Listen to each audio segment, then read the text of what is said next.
Hello, and welcome to Soothing Pod Sleep Stories. I am Michael, and tonight we will journey through a world where myths awaken and the oldest powers of the earth come alive. From Gaia, the mother of all, to the Titans, Cyclopes, and the rise of Zeus, every secret of the cosmos unfolds. Discover the origins of the gods, the whispers of prophecy, and the eternal presence of Gaia herself in a story of creation, power, and timeless legend.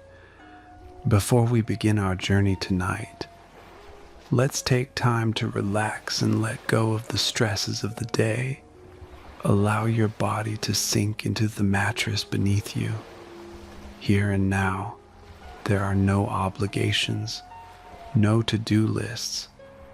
By simply lying in bed with your eyes closed, you are already giving your body nourishing rest. Close your eyes and feel the earth beneath you, solid and eternal, a presence older than the stars. Breathe slowly and imagine the quiet strength of Gaia, or Gaia, stretching beneath the ground, her form both nurturing and vast. From her came the first light of creation, the skies above, the seas and the mountains that rise in silent majesty. Let yourself rest in the steady rhythm of the earth. Inhale, sensing the flow of life moving gently through all things. Exhale, releasing tension and worry. Even as time passes and the world changes, Gaia remains constant, a foundation for all life, unseen, yet ever present. Feel her energy surrounding you, holding you in quiet steadiness. Imagine roots reaching deep into the earth, connecting you to her enduring strength. With each breath, let the calm of her presence fill you, steadying your mind and relaxing your body. Stay here for a few moments in the quiet embrace of the mother of all life, grounded, safe, and connected. Let her timeless presence settle around you, carrying a sense of peace that endures beyond the hours of the day. Now that we have taken a moment to relax and find peace and comfort in the place that we are in, let us begin our story. Before time could collect into hours and before space could measure itself in distances, there existed only chaos. It was not darkness nor light, neither void nor fullness. Chaos was the unformed state, a silent expanse of possibility where no boundaries yet stood. Within it, everything that would one day become the cosmos drifted without shape or purpose, waiting to settle into order. From this primordial indistinction arose the first solid presence. As horizons took their first breath and foundations stirred beneath what would eventually become sky, Gaia came into being. She was not born in the manner of mortals, nor fashioned by predecessors. She was simply there, complete, enduring, and immense in scope. Through her, the universe gained its first certainty, a surface upon which life and divinity could rest.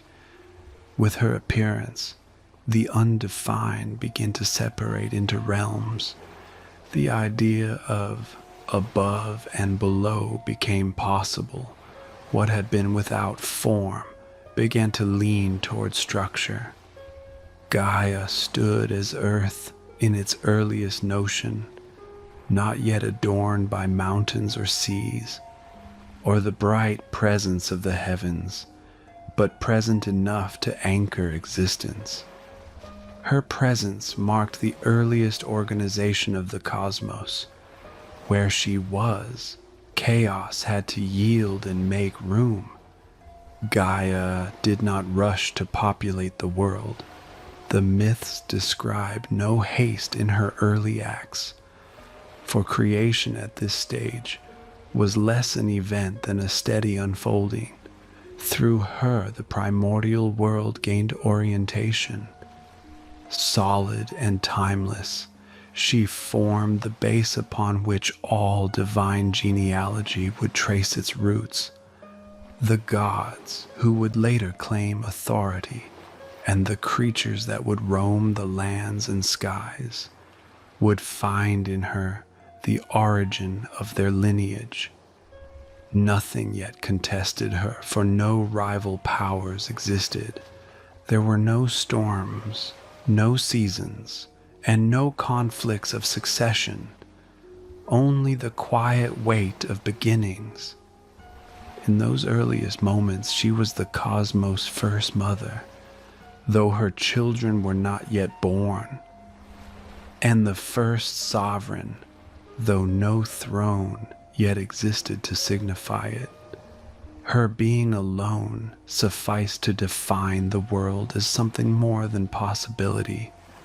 From chaos and Gaia, a pattern would soon emerge. The myths that survive from the earliest poets tell that after her arrival, other primordial beings took shape as well. Tartarus, deep below the earth, Eros, who stirred creation toward union, and night and day, who would later circle the world. But none bore the lasting influence of Earth herself. Gaia would become the center of cosmic ancestry, the point from which gods, giants, and mortals traced their origins. Once the realm had structure, the story could begin. The order of generations, the vast web of divine beings who would contend, rule, and inherit, would all find their lineage grounded in the first and most stable form to appear. From out of chaos came Earth, and through Earth, the world was set into motion. With Earth established as the earliest solid form, creation began to progress by lineage rather than force. Through her own will and without consort, Gaia brought forth her first children. They were not yet gods in the later Olympian sense, nor mortals with fixed lifespans, but elemental beings whose presence defined the structure of the world.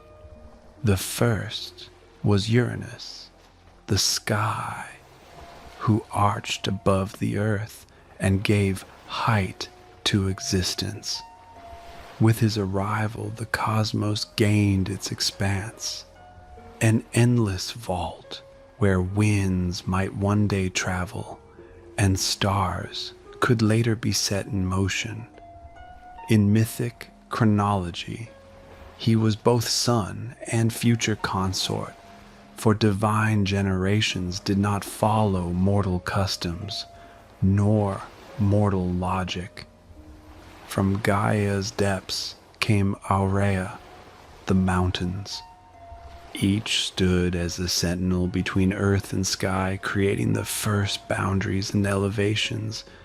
They were not places on maps, for maps did not yet exist, but rather beings whose existence represented solidity and formation. And then arose Pontus, the sea. Where Aurea defined the heights, Pontus filled the hollows with waters that had not yet learned to ebb or storm. With Uranus, Aurea, and Pontus, the first geography of mythic Earth took shape. Sky above, peaks that reached toward it, and seas that pooled below. all born from a single origin. These were the first children recorded of Gaia, and they established the pattern the ancient poets would later note, that Earth herself was mother to the natural world and to the divine lineages that would rule within it. Once her earliest offspring took form, the world settled briefly into a quiet order. Uranus stretched himself fully above Gaia, crowning the world with sky, and the mountains rose between them like great pillars. The sea circled the land in broad silence. Still, there were no seasons and no storms, and the cosmos had not yet entered into its more dynamic history. In time, Uranus became consort as well as child. The union of earth and sky was not sudden. It followed the logic of myth, in which primordial beings would join to create newer generations, each with more defined powers and destinies.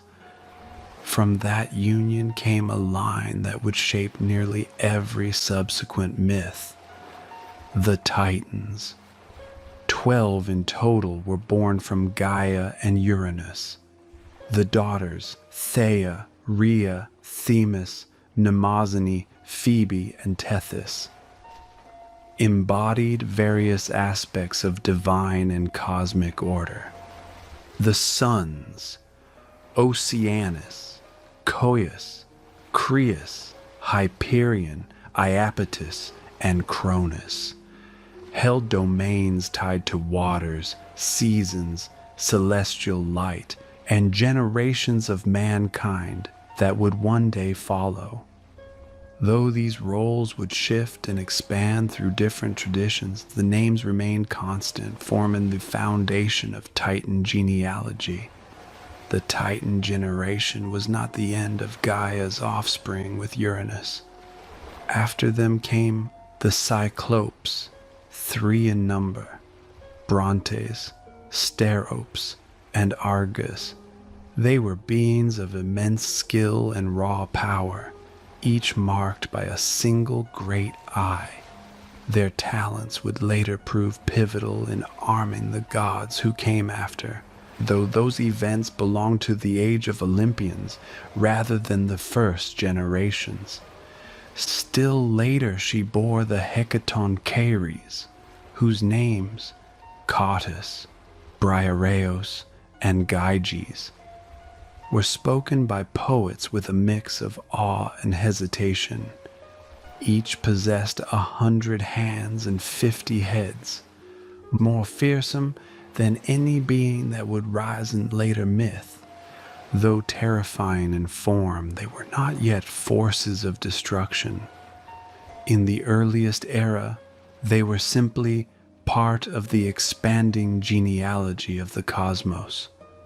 Thus, within the first divine generations, the world filled not with forests or cities, but with personified aspects of creation.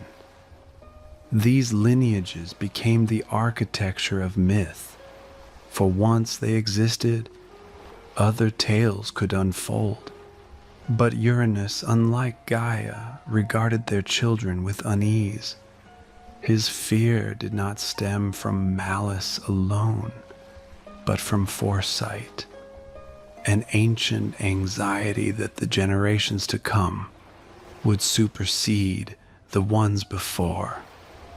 In response, he sought to contain them, refusing to let some rise fully into the world.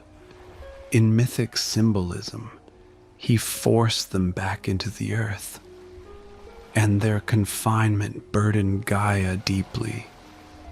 This tension between sky and earth would form the next turning point in cosmic history. For all genealogies that originate in myth require not only creation, but succession. Where Gaia had shaped the cosmos through birth and expansion, Uranus now shaped it through restraint and control. Unequal desires could not hold indefinitely. The cosmos would soon divide once more, and new beings would inherit the order that followed.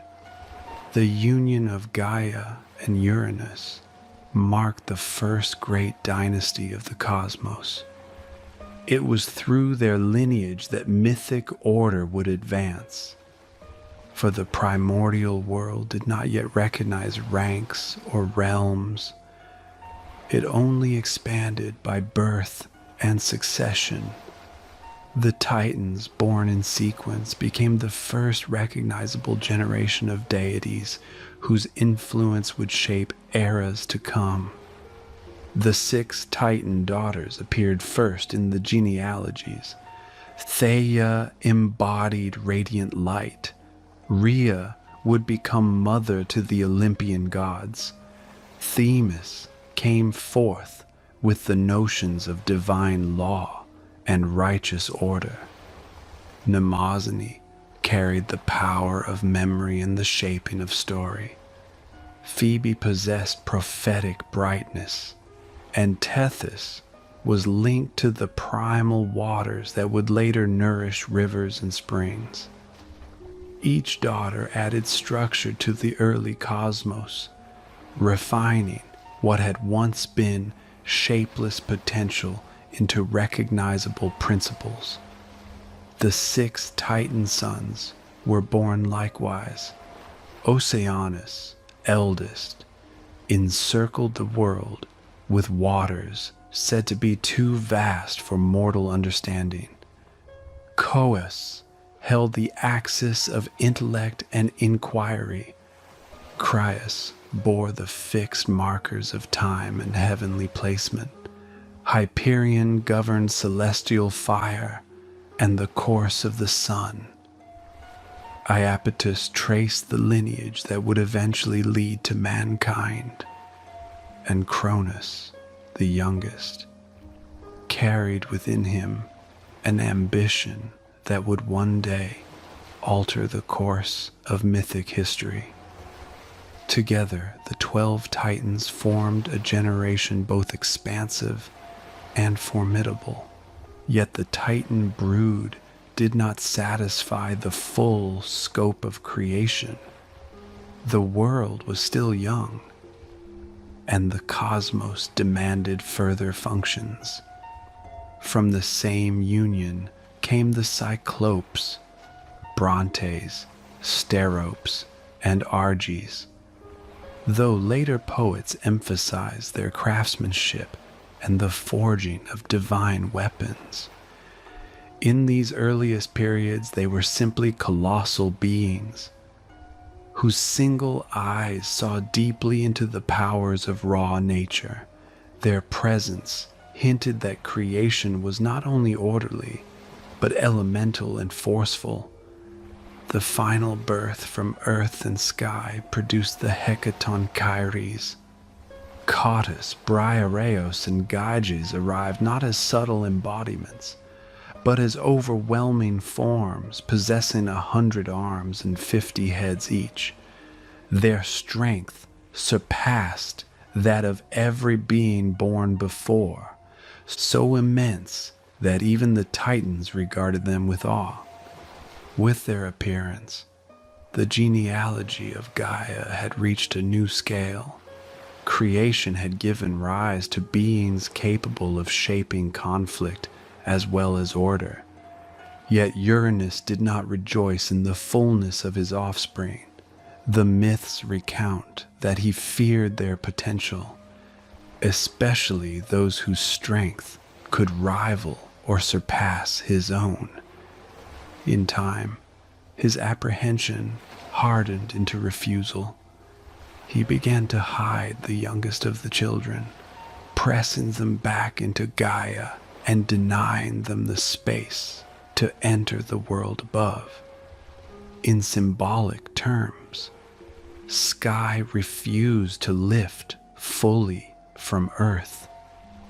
and the cosmos bore a pressure that could not endure forever.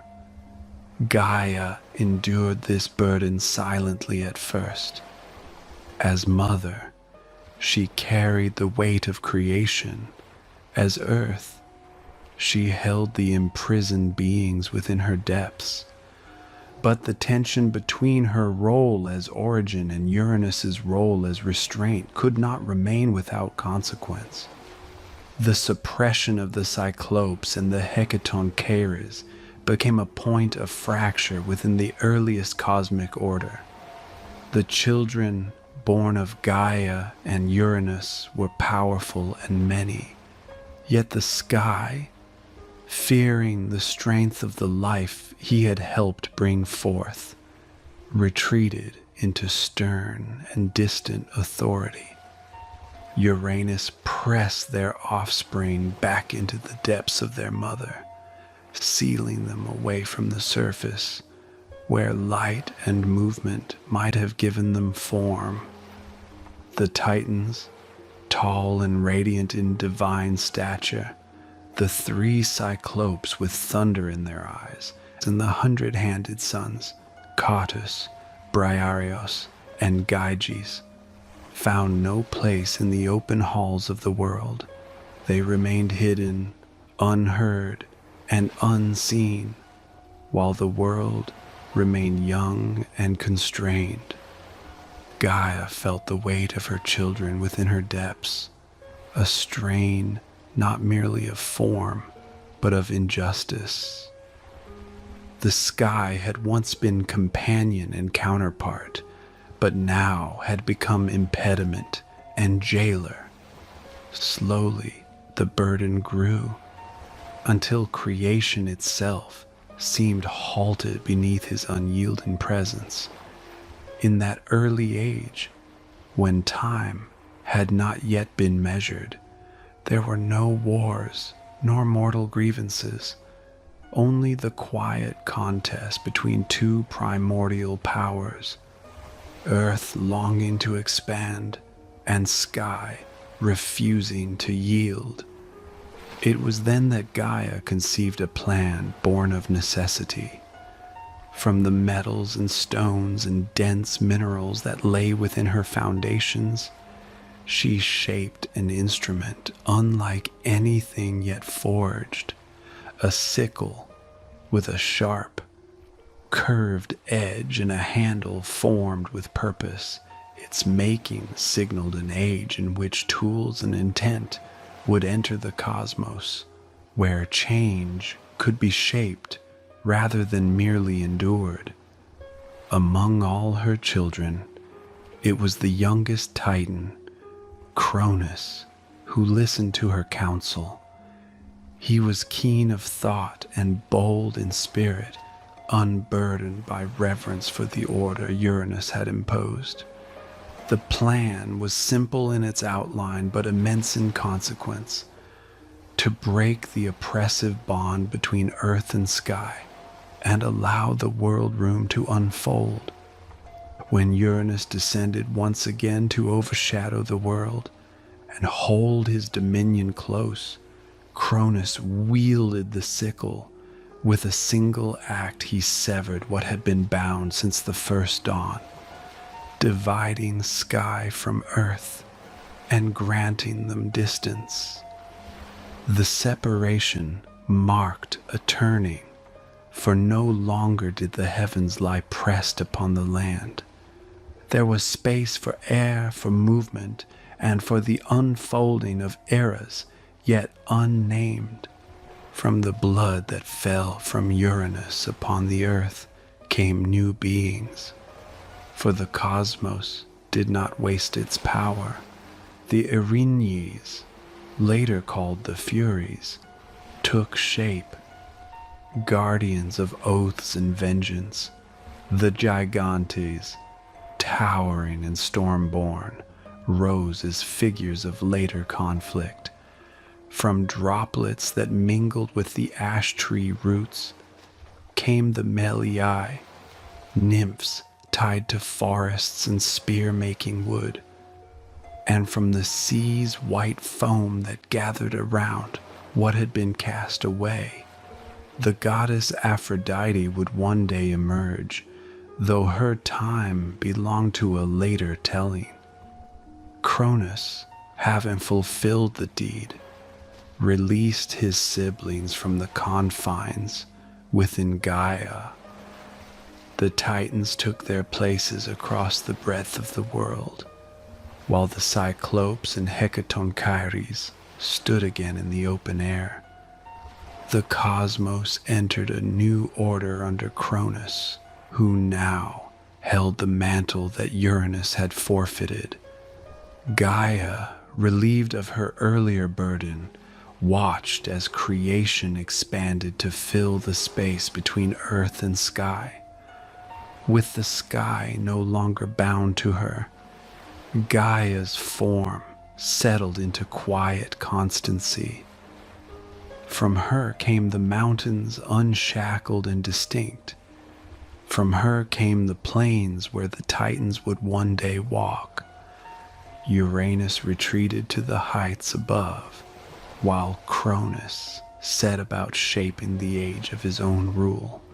Yet the act that separated sky and earth carried with it a prophecy, for Uranus spoke of a child who would one day overthrow Cronus as he had overthrown his father.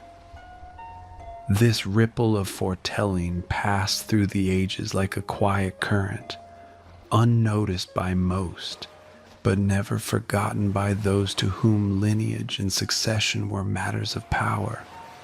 Gaia, having set change in motion, neither celebrated nor mourned, for in the earliest mythic times, events unfolded without the judgments that mortals would later attach to them.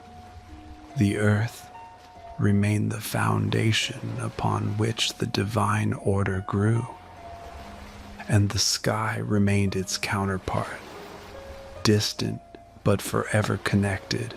The sickle, shaped by necessity, had altered the shape of the cosmos, and the world breathed more freely for it. With Uranus removed from direct dominion, the world entered the age of the Titans. Cronus, youngest of Gaia's children with Uranus, assumed rule, overseeing a cosmos that was no longer pressed tightly by sky but still shaped by the enduring presence of Earth. The Titans, each bearing their inherited roles, spread across the world, their powers defining both the divine and natural order. Oceanus encircled the lands with waters that flowed endlessly, marking the boundaries of the known and the unknown. Coeus, axis of intellect, fostered thought and inquiry among the gods.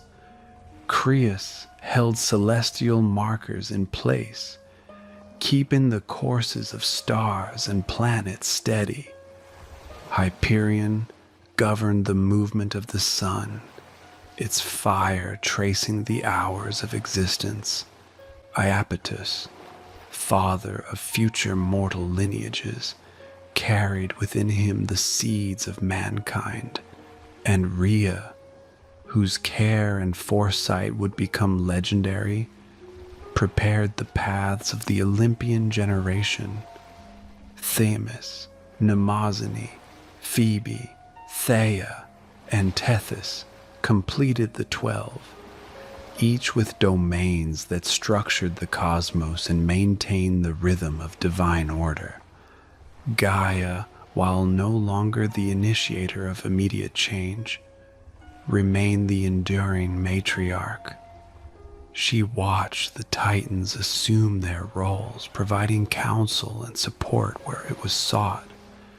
Her influence was subtle, not commanding, a whisper in the shaping of laws, a reminder of justice and duty, a presence that reminded even the strongest, that all order rested upon her foundations. Through her, succession and prophecy continued to flow, though the Titan age itself would be marked by both stability and foreseen upheaval. Cronus, despite his victory over Uranus, carried the shadow of prophecy. He had been warned that a child born to him would one day overthrow his reign, just as he had overthrown his father. This knowledge shaped his actions and the governance of the Titan age. In time, he took the counsel of his mother, Gaia, less as a guide than as the voice of history, for she had witnessed the cycles of succession before. Through her, the continuity of divine generations was assured. Each act, each birth, each potential rebellion belonged to a larger design. The Titans ruled in accordance with their natures. Their dominion was vast, extending across seas, skies, mountains, and the hidden currents of thought and time. Even the Cyclopes and Hecatoncheires, now freed from the confines of Gaia's depths, contributed to the shaping of the cosmos.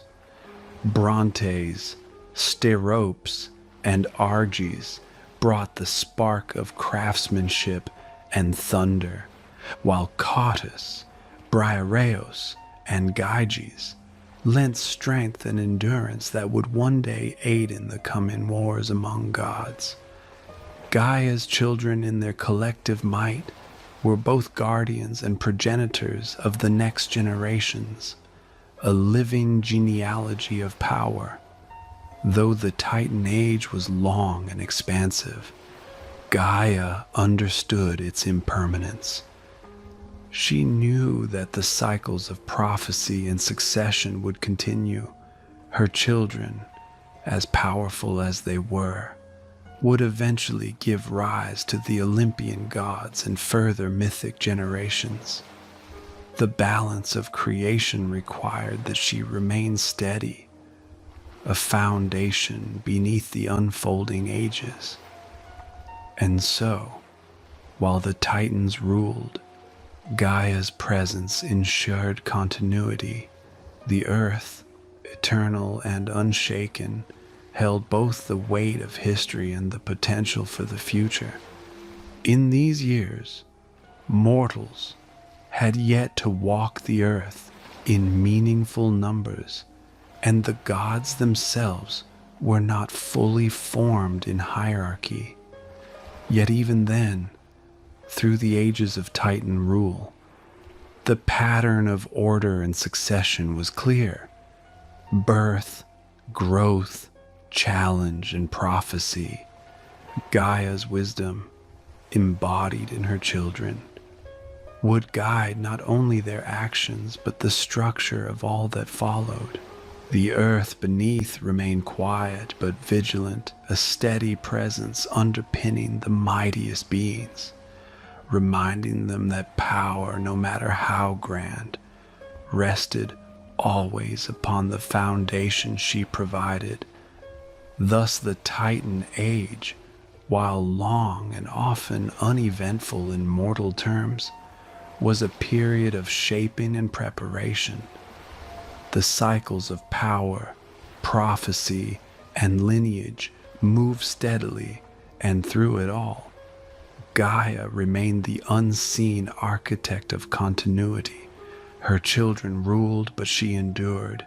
Her role as mother, advisor, and matriarch ensured that the cosmos would never lose its balance entirely.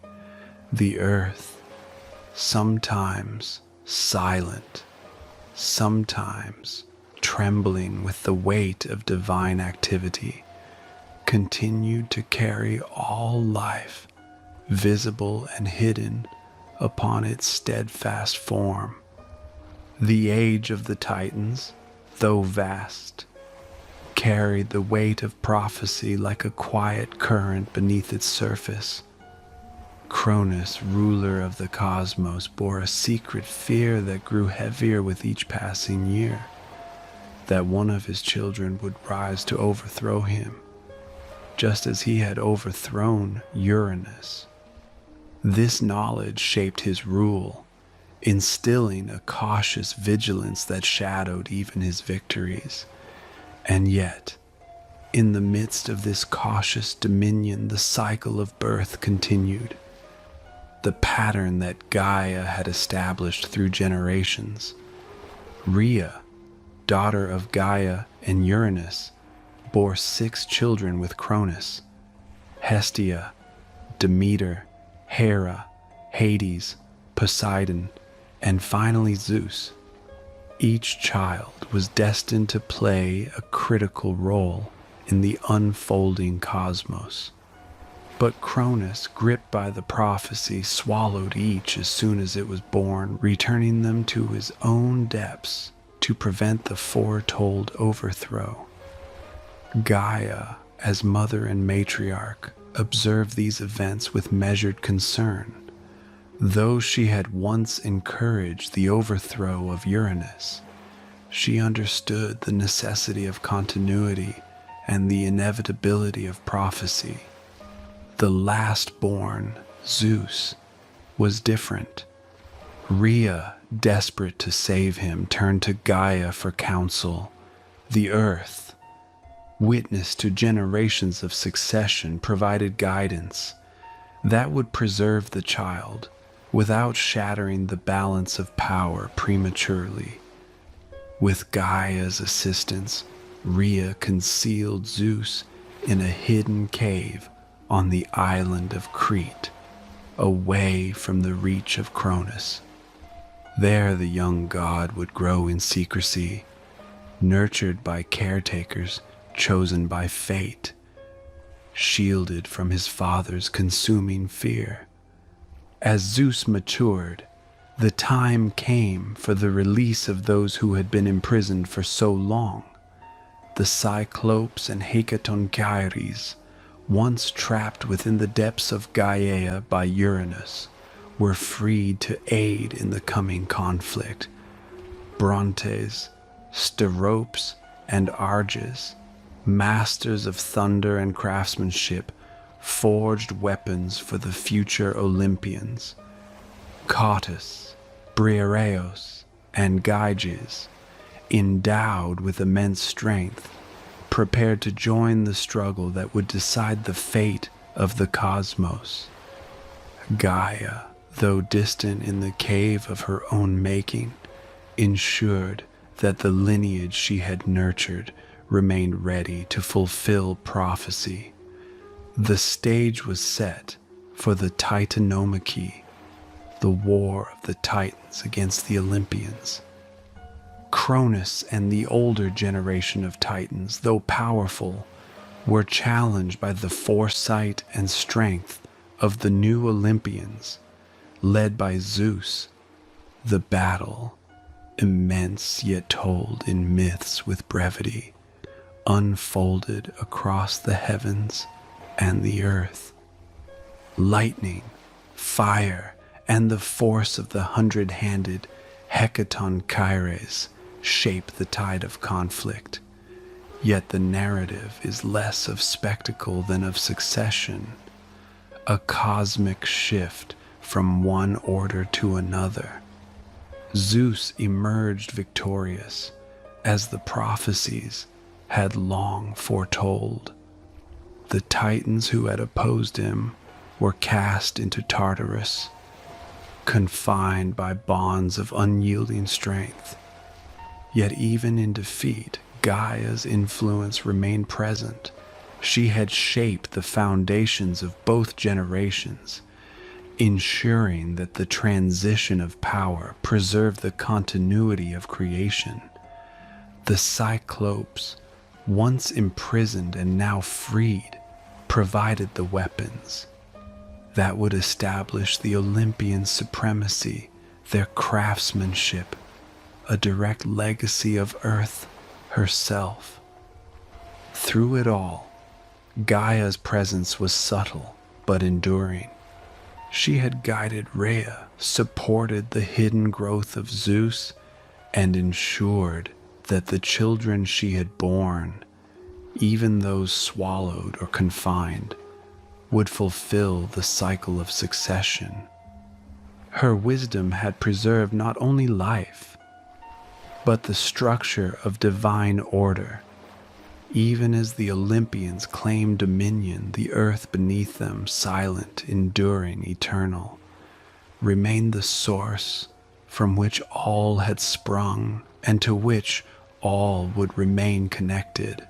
Thus, the prophecy that once threatened Cronus had been fulfilled, yet it had not broken the continuity of creation.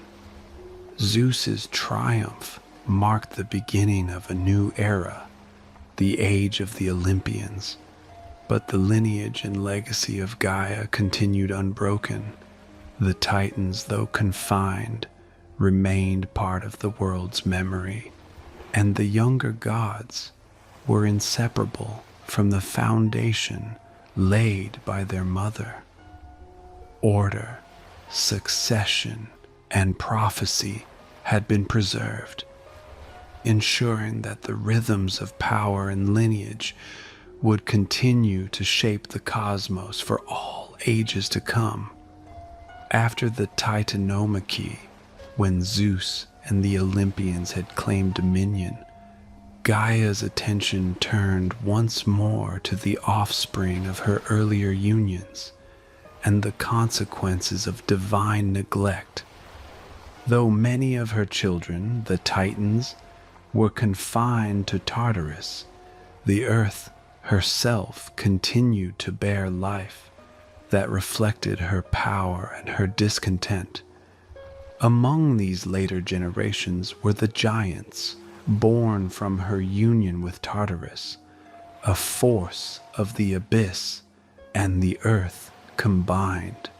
They arose not merely as creatures of conflict, but as embodiments of rebellion and unrestrained strength, destined to challenge even the Olympians who now ruled the cosmos.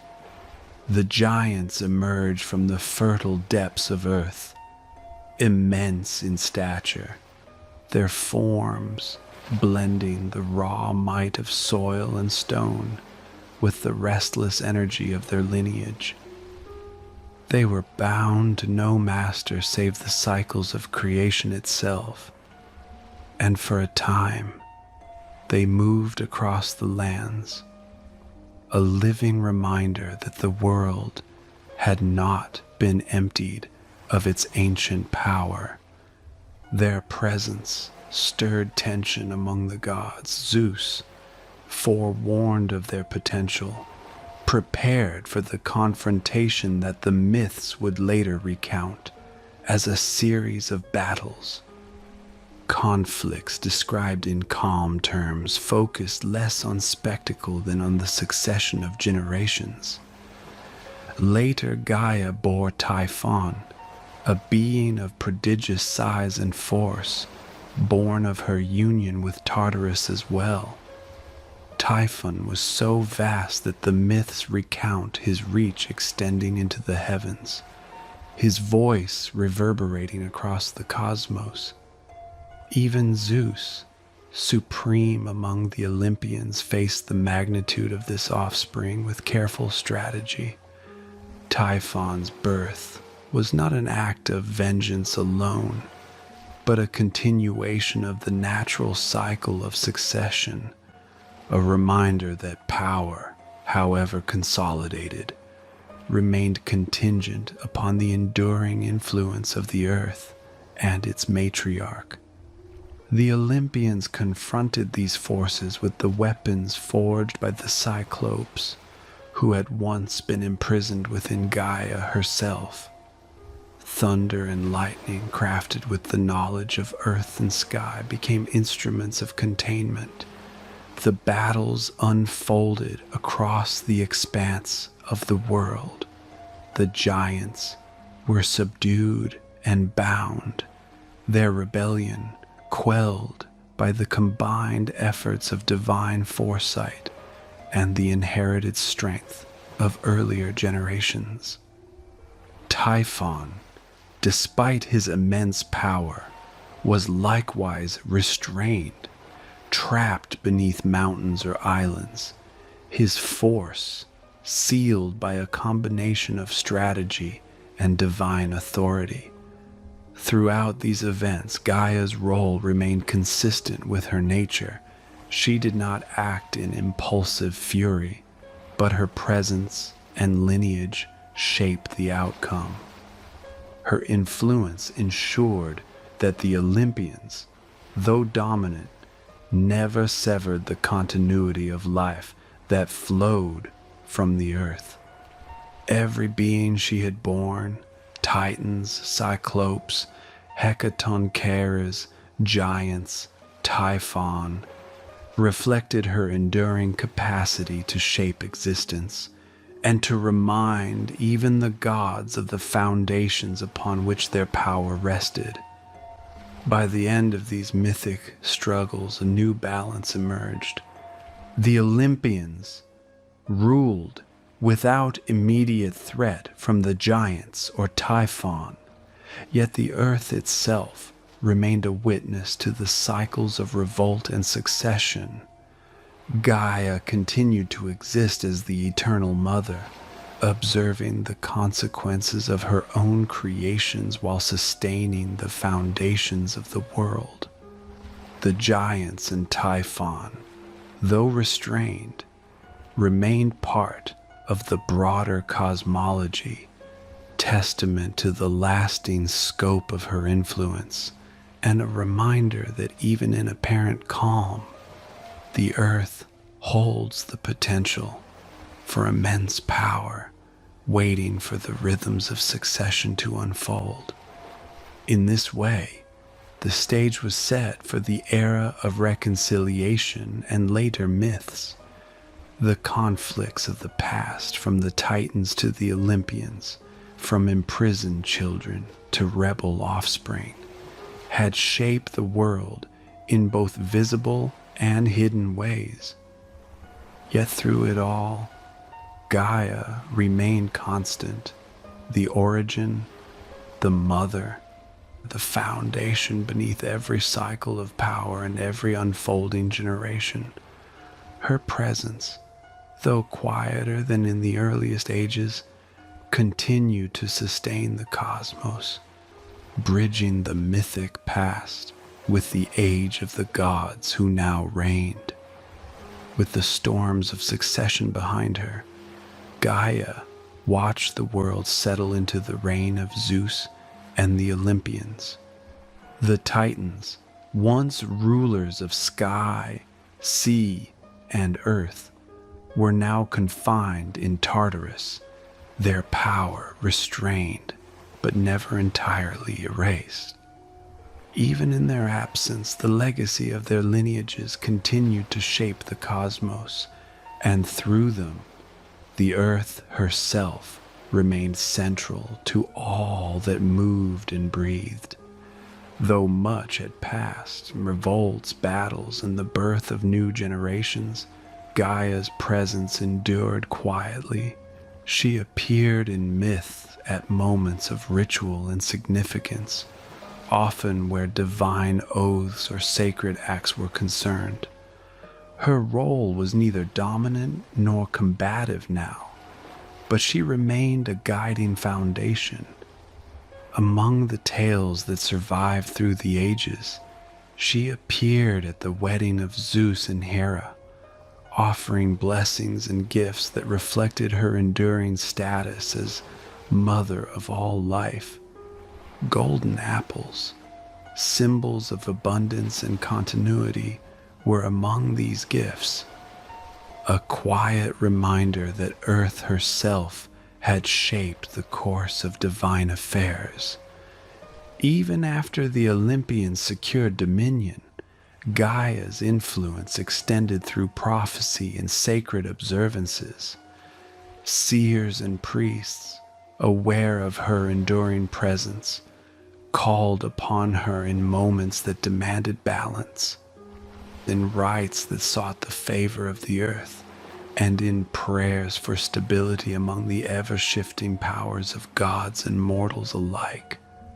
Though she did not intervene in every quarrel or decree, her legacy provided a constant, a point of reference for order and continuity that neither Titans nor Olympians could erase. The myths describe Gaia as a figure who quietly bridged the ages. She was the witness to cycles of power, the mother of beings who shaped the world through their deeds, and the foundation upon which creation rested. Even as Zeus assumed his role as king of the gods, her presence reminded all who revered her that life, succession, and order began with earth. From her came the Titans, the Cyclopes, the Hecatoncheires, and the generations of gods and mortals that followed. She was the silent architect of continuity, ensuring that the lineage of creation remained intact despite the upheavals of revolt and prophecy.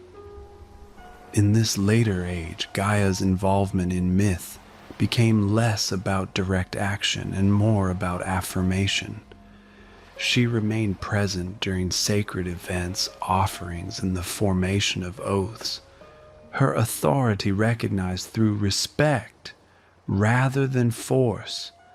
Mortals and gods alike acknowledged her enduring relevance, knowing that the earth beneath them, steady, eternal, and foundational, carried the memory of all that had come before. The cycles of creation and succession had been established, and through them, Gaia's role as the mother and protector of life persisted. Thus, after the upheavals of Titans and Olympians, after battles and prophecies fulfilled, Gaia stood reconciled with the world she had created. Her influence, though quieter than in the early ages, remained indispensable. She was the source of lineage, the guardian of continuity, and the ever-present mother whose touch, whether through offspring or sacred rites, shaped the rhythm of the cosmos. The myths that remembered her celebrated her enduring presence. A foundation beneath all life, a steady force behind the rise and fall of generations, a mother to all things visible and hidden.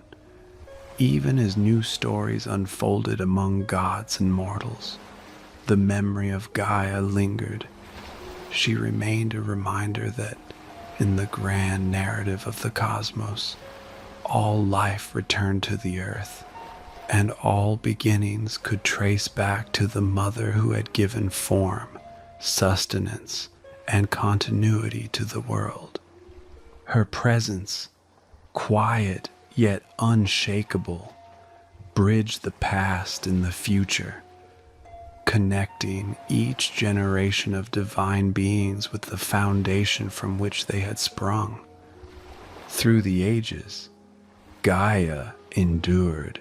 She had given form to the world, birthed the Titans, Cyclopes, and Hecatoncheires, guided the overthrow of Uranus, and watched as Zeus and the Olympians claimed dominion. She had borne the giants and Typhon, witnesses to her power and her persistence, and had seen prophecies fulfilled across countless generations.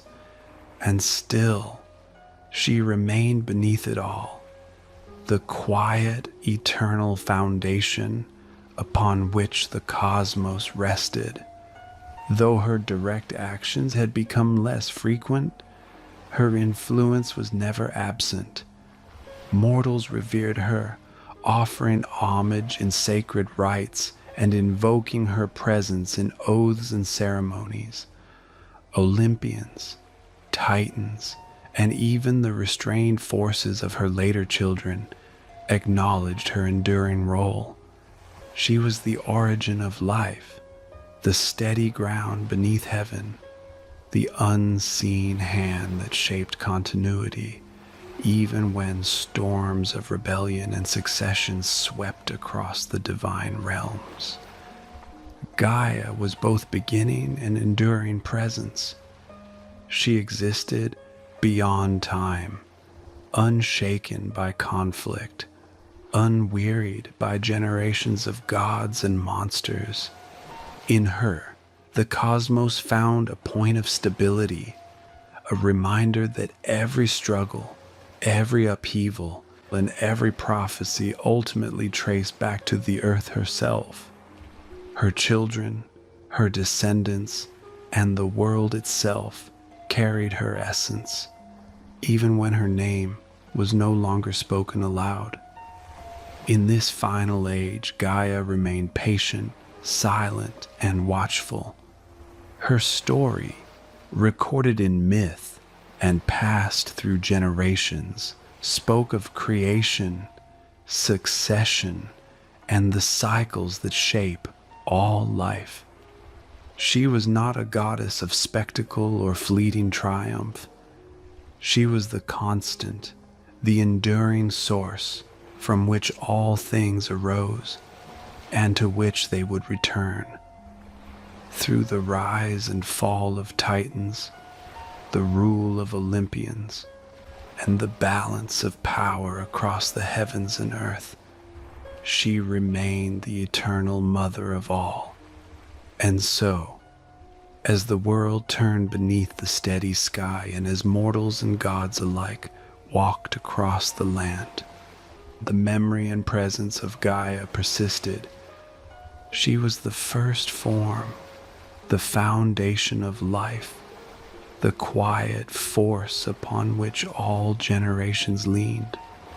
Her name, Gaia, was a reminder of creation's origin, of continuity, and of the enduring bond between earth and all that it nurtured.